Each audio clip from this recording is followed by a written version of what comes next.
And welcome to the Mojobreak Dugout session. I'm Cody alongside Doug, and we are going to be talking about baseball, week 2, MLB action, or, the MLB action. We actually could watch a lot of stuff happening in the game of baseball right now. And, of course, Doug, a lot of stuff happening in the baseball card game as well. Absolutely. We're excited for another big week of baseball cards. We've got 2020 Topps Chrome releasing this week. We have the jumbo version and the hobby version that are going to be available for breaks on Friday. Right now, we actually have the hobby cases up for pick your team. So pick your team. So say you're a Giants fan, you can buy the Giants. You get all the cards that come with the Giants. You can watch the break live on our YouTube channel, and we ship you all the Giants cards. So be sure to check it out. We will be posting some more jumbo cases, which will contain 5 autographs per box, 40 autographs in the case. The hobby version is 2 autographs per box, 24 in the case, plus big chances at chasing all those parallels. You've got Luis Robert going to be in there. It's going to be a fun release. Always a staple baseball card release for the year. So check it out. That is happening Friday. And Mojobreak.com, where all of our breaks are scheduled. So just jump on there and see when we're doing each case and see if there's a team that you want in our cases, because they are going really quick. And so go ahead, Cody. What are we going to talk about today for baseball? I was just going to say, first off, Luis Robert this week. I don't know if you caught him a little bit. The card value, I'm sure, is going to be skyrocketing very soon. He is looking like the real deal for the White Sox right now. Yeah, absolutely. And I mean, think the White Sox teams. You got Nick Madrigal, who's looking like he's pretty good. Eloy, Yohan Moncada. So you got an up-and-coming White Sox team. You got the Cubs, they were kind of, waving the flag around. And now I think it's the other side of town, the Northsiders, that are going to be in this thing. Yeah, wholeheartedly agree. Chicago baseball is in a good spot right now. But unfortunately, I think we've got to start off with some of the rougher news in the game of baseball.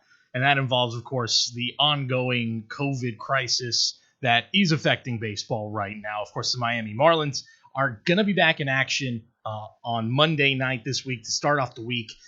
But they have been out of action for just about a week after a huge influx of cases, a huge outbreak on the team. I believe it's over 20 players and staff among about 30 or 40 people were all COVID positive. We also have the St. Louis Cardinals, who are now involved in this as well. We don't know the exact numbers as of right now, but things are not looking very good when it comes to baseball and COVID prevention right now. It sounded like at first with the Marlins stuff that maybe this is just sticking to the East Coast. Of course, Juan Soto was out very early in the season, one of the biggest names so far to be out due to it. But now that it's spread to the Central here, and we're hearing that the Marlins players went to a hotel bar, maybe some even went to a club. The Cardinals players, a few went to a casino. I mean, I just think MLB at this point should have seen this coming. And I'm a little surprised that they let it get this far and let these players sort of kind of go on their own free will to do what they want, knowing full well what's going on right now. Absolutely. And you see the NBA, the bubble situation seems to be obviously working out, knock on wood here. I think, just having that boundary of where you can and where you can't go, it seems like it's the right idea. I mean, nobody knows the correct answer at this moment, but I think with what they have going on in the NBA, baseball should have thought maybe a little bit more along those lines. I mean, you've got young players, you're expecting them. You got young millionaires. I know we talked about this on the other podcast, but you've got guys that, they have money. They want to go do something. They're young. I remember when I was 20, tried telling me to stay indoors, but these guys got to understand, and maybe there should have been some more contracts that were signed. Like if you're going to play, you have to go, you have to go on the bus. You have to go to, you have to do all this way. You had Lou Williams in Florida, I believe, that went out and got his favorite wings at one of the gentlemen's clubs. Hopped off to Atlanta. Was it Atlanta? Yeah, hopped on a plane. That's how you know the NBA players just live in a. If you want to talk about a bubble in a bubble, a guy gets on a private jet, goes to Atlanta, goes to a strip club, gets some hot wings, and comes back. Like normal people can't comprehend. I can't comprehend it, but apparently the wings are good. So yeah, and he said that everybody knows that he eats the wings there. So just like people read Playboy for the articles. I'm sure it's kind of one of those scenarios. Exactly. But baseball. I mean, Manfred does not have a great look right now. I mean, he is betraying confidence. At least he's saying that the teams themselves and the Players Association need to step up and make sure this stuff does not happen. But I mean, I think with all the travel, I mean, you're traveling so, you're going from place to place, you're getting on buses, you're interacting with a lot more people that aren't in a bubble. And these guys got to be very, very careful. Yeah, I think, there's something to be said, obviously, about just personal accountability. Like, these players, should they have known better? Absolutely. But like you said, they're 20. They're the one thing we've been hearing, when you're 20 or 25 or whatever, you feel like you're invincible. You feel like the world, nothing's going to stop you. And so, of course, these guys are probably feeling that way. So there's something to be said there. But I think you touched on something with Rob Manfred.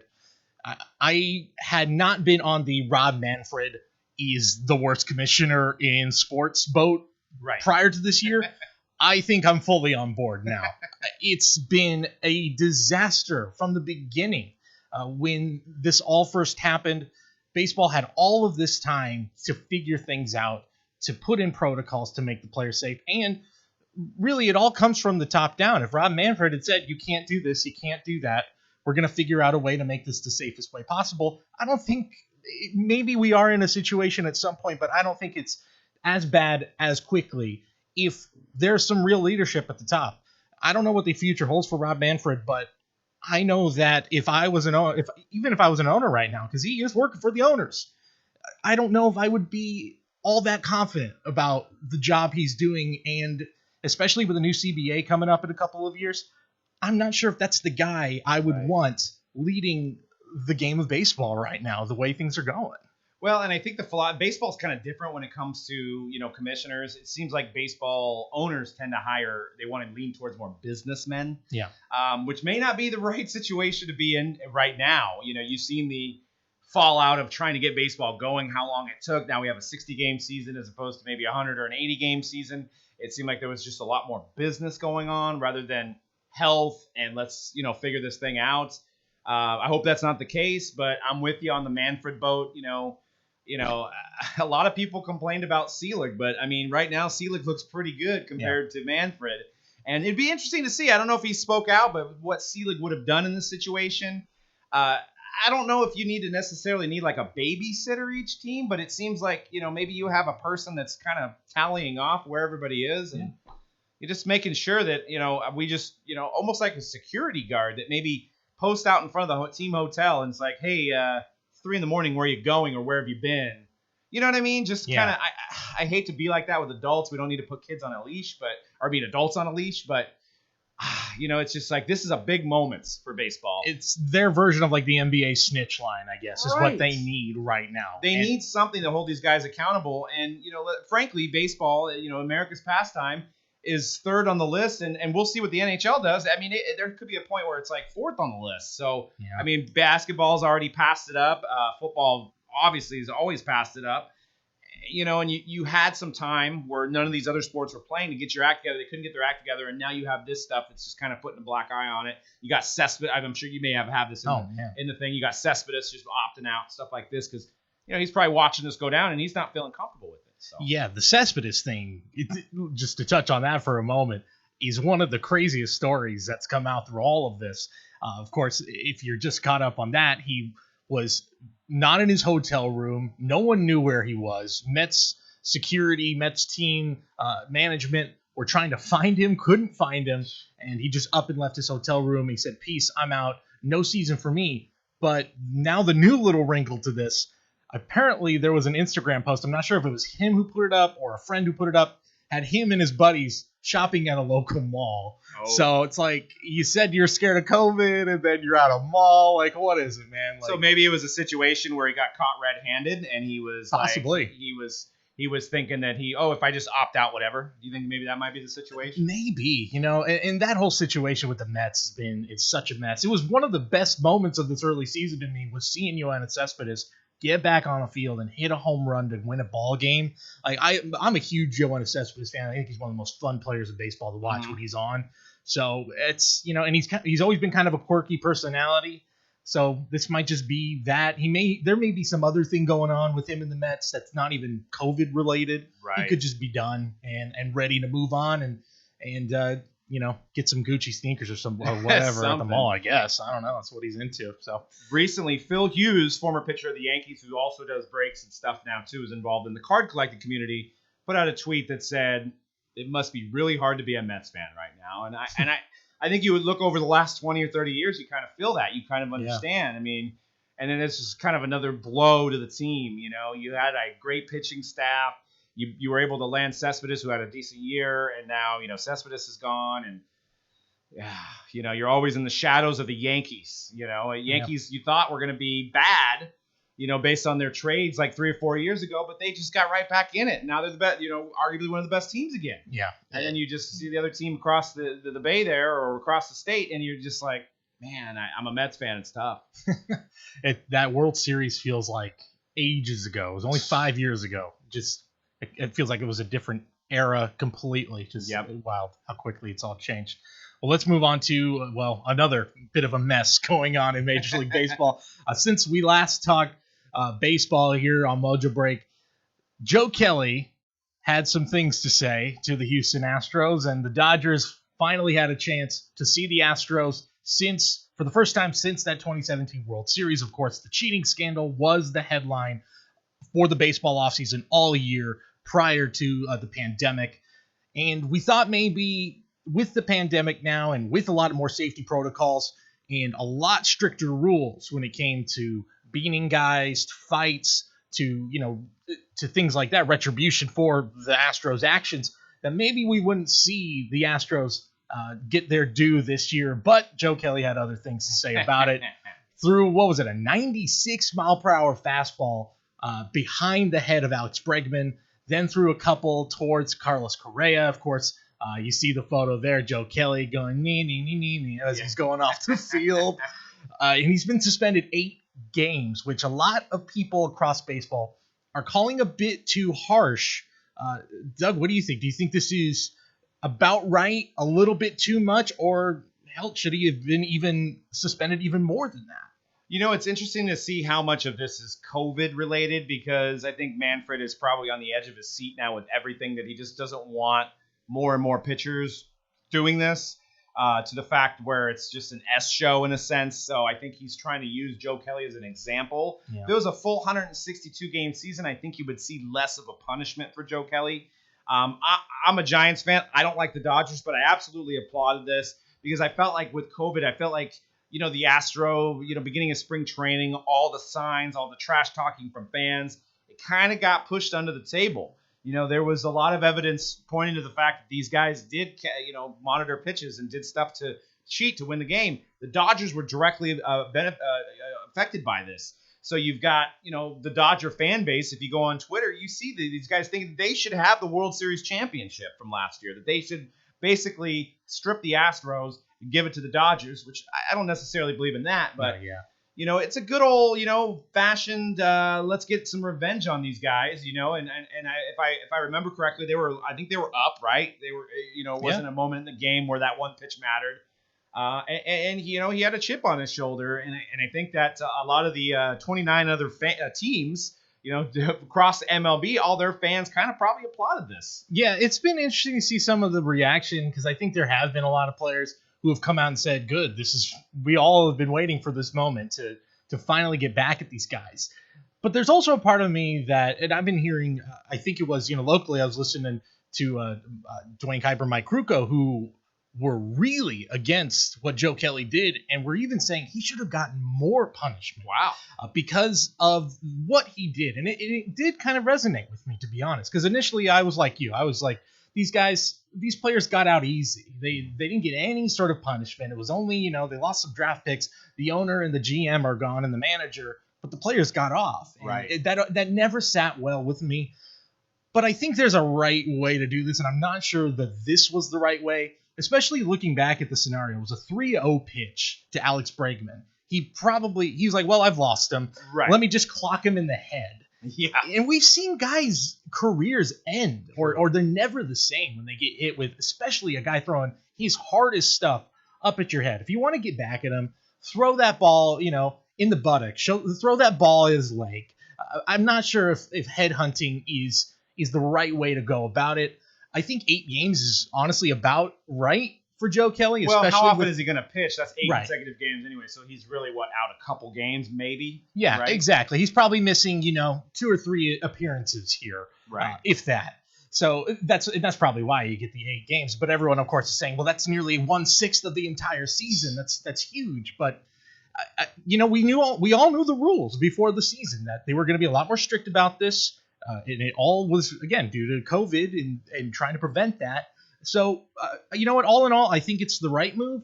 And if I was Joe Kelly, I think I would have gone about it a little bit differently. I think there is a way to get back at the Astros without endangering the career. I think they call that the high road, right? Yeah, exactly.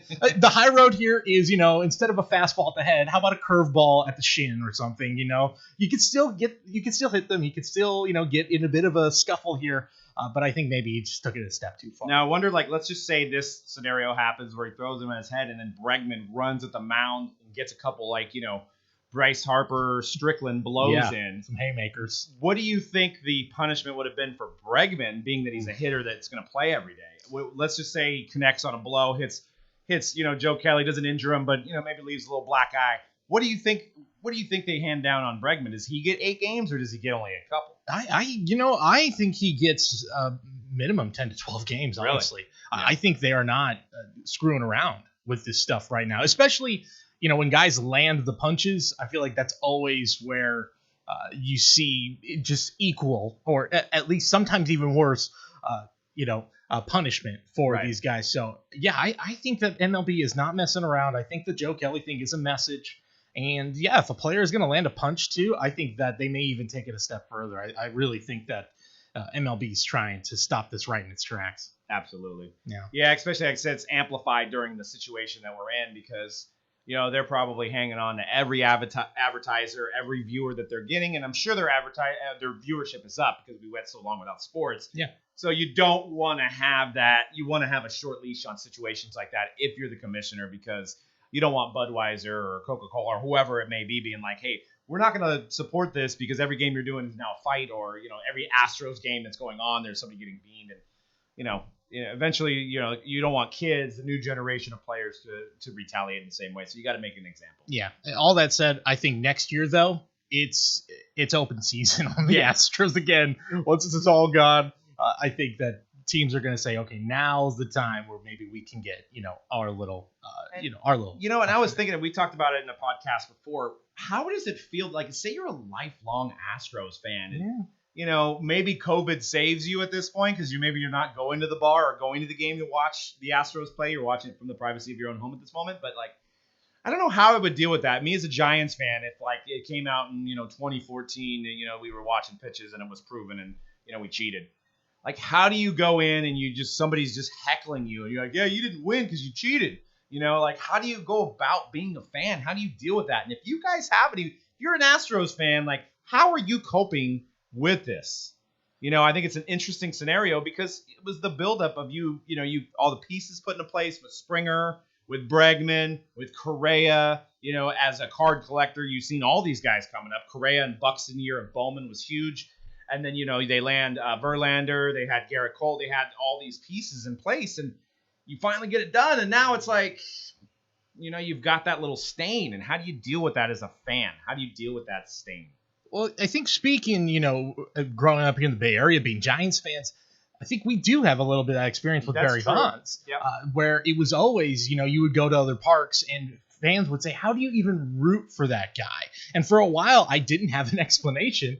And to this point, I just say, you know what? In that moment where it happened, you can't ever take those feelings away from me. Yeah. When I watched him hit those 73 bombs, when I watched him take that team to the World Series in 2002, when I saw those, you can't take away how I felt in that moment. And I think Astro fans will rectify with the same way that, look, it happened in that moment. I felt great. The parade was awesome. Right. All that stuff.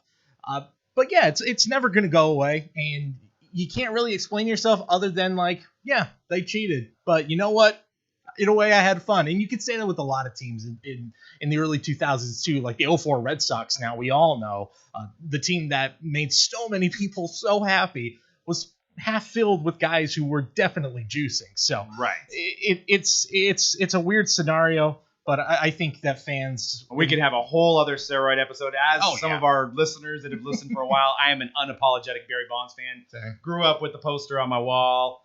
hung on the Giants could be down 9-0, but if Bonds coming up in the 7th, I was in my seat at the game, and I think a lot of fans could speak to that as well. And it's a tough scenario, but I guess if we would have won the championship with him, which we were, Russ Ortiz maybe pull out of the game early situation, we may be dealing with the same thing. Well, you had Barry Bonds, you cheated, so. But yeah, I do agree that it's a very similar situation and having to deal with, well, Barry Bonds isn't the home run champ, he cheated. Yeah, exactly. Well, let's talk about some of the other teams in baseball. Actually staying, I think, with the Dodgers, because my biggest takeaway here the first week, just on the field, is that even in a 60-game season, the favorites are the favorites here. The Dodgers and the Yankees, to me, look like the best teams in all of baseball so far. Mookie Betts seems like a huge integral part of this ball club to go forward. I saw Clayton Kershaw look really good yesterday. And the Yankees right now are just absolutely clobbering the ball. So I think they're still the favorites to get to the World Series. What teams stood out to you, Doug? Yeah, I agree with you. You look at both of those lineups. You look with the Yankees and you look at the you look at the Dodgers, and it's almost like an all-star lineup. Dodgers maybe have spent a little bit more money than the Yankees did. The Yankees kind of just had the right pieces in place from trades.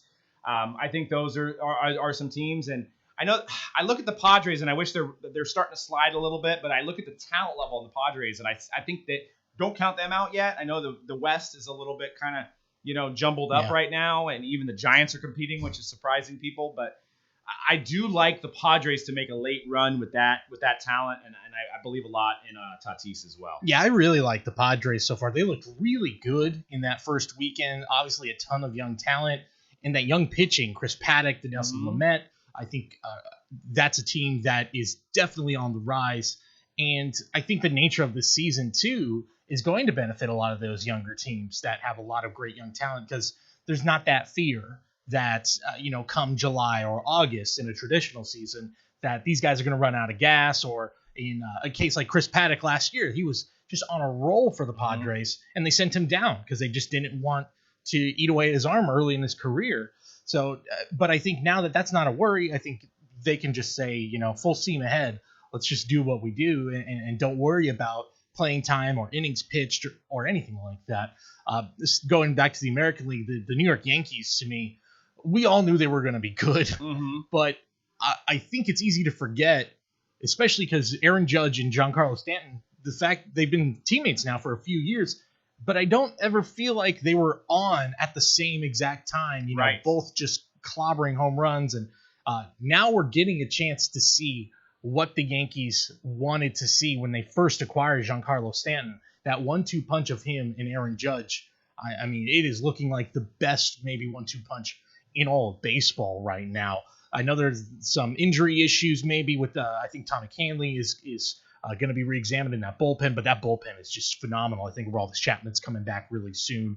So, absolutely. What do you think about the Twins? Do you think the Twins are for real? You got Nelson Cruz with 3 homers. You got Kepler with 3 home runs. And I'm looking right now, Kepler's cards, for you card collectors out there, are fairly reasonable. They're starting to go up. If you had some, you probably already have doubled or tripled right now based on this early start that he's had. But do you think the Twins, at 7-2, I believe they are, do you think they have any longevity in this shortened season? No, I think absolutely. That's another team that we forget just how good they were last year. Setting records offensively, and then you add Josh Donaldson into that mix, and I think the potential is through the roof.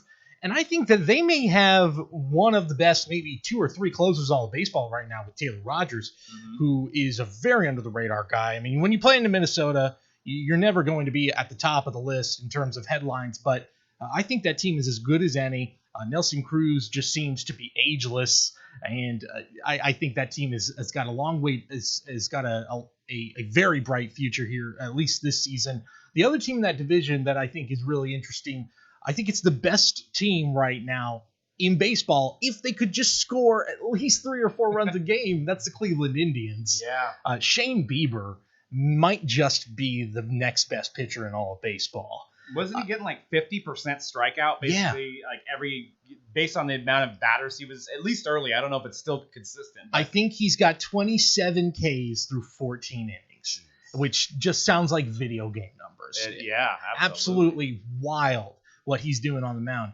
And just a side note, isn't it crazy how it feels like I feel like the Indians always end up with the best pitcher in baseball. I know. Throughout my whole baseball watching life, CC Sabathia, Cliff Lee, Corey Kluber. Now they got Shane Bieber. Even the guy that the Giants shipped over there, Liriano. Yeah. That was Minnesota. Yeah, I'm jumping back and forth, but yeah, the Indians, and then you can't forget Wild Thing from Major League either. Of course, the best among them all. Of course.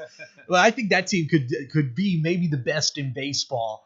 If they could just hit. I think they're the lowest scoring team in baseball. The only teams that have scored less are teams that have had games postponed right now.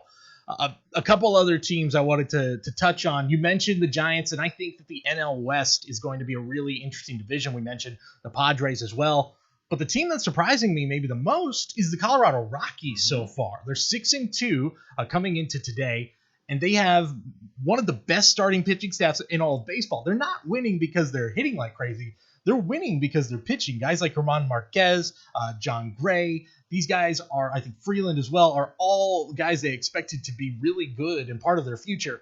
And now they're finally pitching. And then on the other side of that, the Giants are one of the best offensive teams in all of baseball, which it's a topsy-turvy NL West right now. Yeah, you would have told me that you're not going to have Buster Posey, and we're not calling up Joey Bart yet, that the Giants are going to score runs, and you're going to have a guy named Solano who's going to be almost leading the league in RBIs. I'd be like, you're crazy.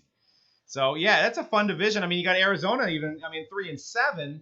What's interesting with the Dodgers, actually, the Dodgers are in second, but they have a plus 30 run differential, so which is tops in the MLB. Yeah. Which is kind of an interesting stat that you would think that they wouldn't have any losses at that point, so they must be winning pretty big on some of those victories. Yeah. And then on the flip side of that, maybe some teams that maybe feel like they haven't quite hit their stride, or maybe just some teams, you mentioned the Diamondbacks. That's a team to me that I thought was going to be a really good squad. Adding Madison Bumgarner, I really liked their lineup, and they just have really stumbled out of the gate. What teams have struck you as maybe some of the more disappointing teams, or maybe teams that right now have not quite found their footing that maybe can, as now we're, like I said, we're already a sixth of the way through the season for a lot of teams right now. Yeah, I mean, granted, they've only played. Well, I mean, we got to see more from Philadelphia, right, with Bryce Harper, but they've only played 3 games. I'm sure we'll have some more data on there next time we do the show. But there's been like the Angels. I mean, it was the crushing. Trout may not play, and now Trout's going to play, and they have Rendon, and they're 3-7. So to me, with the face of baseball on your team, and the face of our hobby, really, Mike Trout, who's the best-selling guy actively. We've talked about his cards going for almost $1 million, and they're 3-7. And Ohtani struggled through his pitching, his first outing, which he may not be a pitcher, or maybe it's just the wrong time after his Tommy John to have him as a pitcher.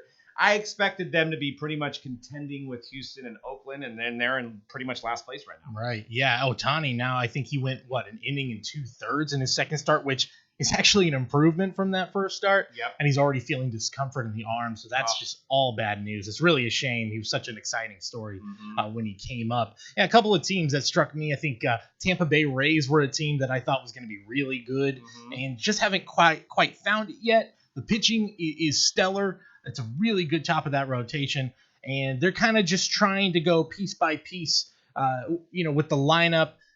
Only maybe 3 or 4 guys who are in there every day, and then the rest are sort of shifting parts, and it's not quite working so far, but I think that's a team still to watch. And the other would be the Atlanta Braves, who I think are a dark horse for a World Series. Yep. They have a great record right now, but again, another team that I think 6 of their first 10 games were against the New York Mets, and we've already talked about them a bit of a mess there in Queens right now. So maybe we haven't quite seen what they're fully capable of.